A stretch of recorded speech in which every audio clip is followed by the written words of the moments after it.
atugenderera so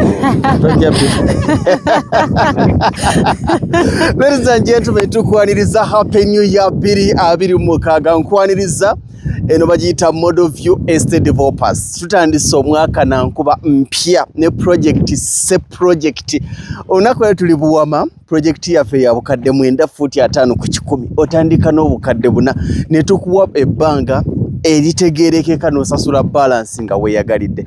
Ngenda kubeera mu kitono olwalira ebisinga yenkana ki okyamirawa okola otya payment plan eri etya enamba z'essimu oyitawa nazze ne ttiimu. Waliwo kali akayimba nti lagadigi ngambye mbawe nga muddamu nti tuwe, lagadigi ngambye mbawe nga muddamu nti njabba wanga muguze poloti. Side eno tuyina mbabazireni, side eno tuyina babiri oyo mumumanyi, ono abamanyi be babaali batuuseeko mu office. Leero be bagenda otulambuza, be bagenda otuguza, be bagenda otuteekerateekera n'otutemeratemera. Abantu babadde bagamba Mwami Lugonvu tatusalirako, Mwami Lugonvu payment plan yebeera nzibu. Nze kati nkivuddemu. Kengadde wabagambye mwana wa tata mwana wa daddy nga wabagambye kino nno kyanjawulomu naye nga Happy New Year guno mwaka mupya tugenda kikuba bwe tuti kasavu kanyama kati nno mbajjukiza nti eno estate yaffe eri Buwama twagitumye Access Model Village. Tuli wano Buwama tukyamira ku Jalia City ku mafuta ga Jalia City amanene kilomita 3 okutuuka wano we tuli.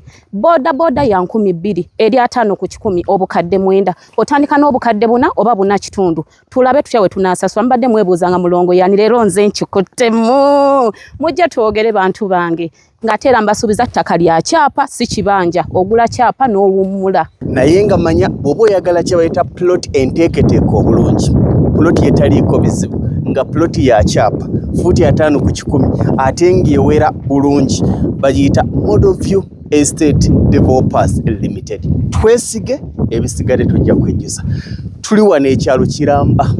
Gwe jangu buzogambe nti eno gye njagala, jangu ogaye nti nze njagala eno, woosonga wetukuwa, woosaba wetukuwa. Tuli ku Hamtawaze Makerere offices zaffe we ziri era nga tuli ku 3rd floor room HM94. Awo enamba zaffe ez'essimu kw'osobola okutusanga eri 0700 63 37. Nenga mukwano tukulindiridde jangu weefunire ku eno estate tosubwa obadde ng'ofika buli kaseera ofika ku luno mulongo n'embabazi ffe tukikuttemu mukwano jangu tosubwa tukulindiridde.